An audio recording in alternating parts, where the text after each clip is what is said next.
Tarifat e reja ndaj mallarëve të importuara nga Shtetet e Bashkuara kanë hyrë në fuqi. Masat tregtare janë në kuadër të politikës së re tregtare të presidentit amerikan Donald Trump, I cili synon të ringjallë industrinë prodhuese amerikane. Normat më të larta të taksave të importit për 10 shtetesh dhe territoresh përfshin një taks masive prej 104% ndaj mallarëve kinez dhe 20% për produktet nga Bashkimi Evropian. Ky raund I ri tarifash hyn në fuqi ditën e mërkurë pasi në 5 prill nisën së zbatuari tarifat bazë prej 10% për importet e shumë shteteve të botës. Zëdhënësja e shtëpisë së bardhë Caroline Leavitt tha se Trumpi nuk e ka shqyrtuar mundësinë e hyrjes me vonesë në fuqi të këtyre tarifave.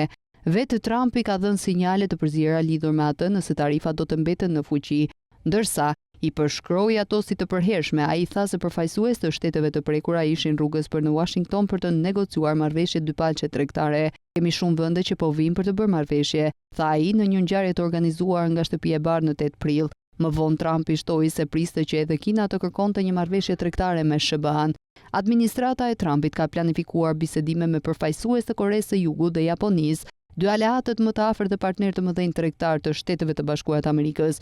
Kryeministra italiane Giorgia Meloni pritet të vizitojë javën e ardhshme Washingtonin.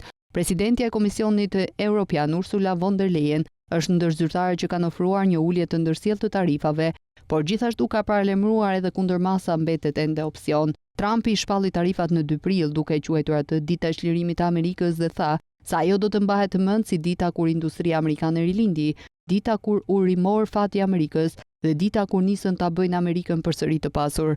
Gjatë shpalljes së tarifave, Trumpi u ankua se për dekada me radhë shteti I tij ishte trajtuar padrejtësisht nga miq dhe armiq njësoj, sa I përket çështjeve tregtare, duke krijuar një disbalancë të madhe tregtare.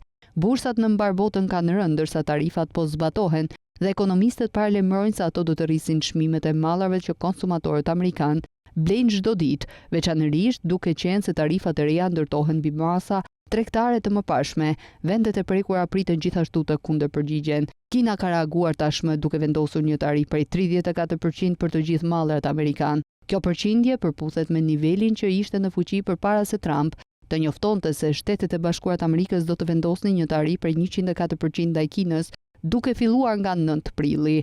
Ministria e Tregtisë së Kinës e quajti kërcënim të Trumpit për të përshkallëzuar tarifat një gabim mbi një gabim, që përsëri ekspozon natyrën shantazhuese të Shteteve të Bashkuara të Amerikës. Përveç tarifave ndaj Kinës, Trumpi ka vendosur një tarif të lartë prej 25% për importet e automjeteve, duke nisur nga 3 prilli, e cila kryesisht është drejtuar nga makinat të prodhuara në Meksik dhe Kanada, me qëllim që të shtyjë këto dy shtete të ndërmarrin hapa për të kontrolluar emigrimin dhe trafikimin e drogës. Këto tarifa janë në makinat e importuara, por tarifat pritet të zgjerohen javët në vijim, duke prekur edhe importet në pjesën e automjeteve. Kanadaja është kundërpërgjigjur me një taks për 25% për importet e automjeteve nga Shtetet e Bashkuara të Amerikës, që nuk përputhen me marrëveshjen e Shteteve të Bashkuara, Meksikës dhe Kanadas. Këto tarifa pritet të hyjnë në fuqi në datën 9 prill. Edhe çeliku dhe alumini janë cak I tarifave. Për 2 metalet është vendosur një tarif për 25%, vendim që hyri në fuqi gjatë muajit të kaluar.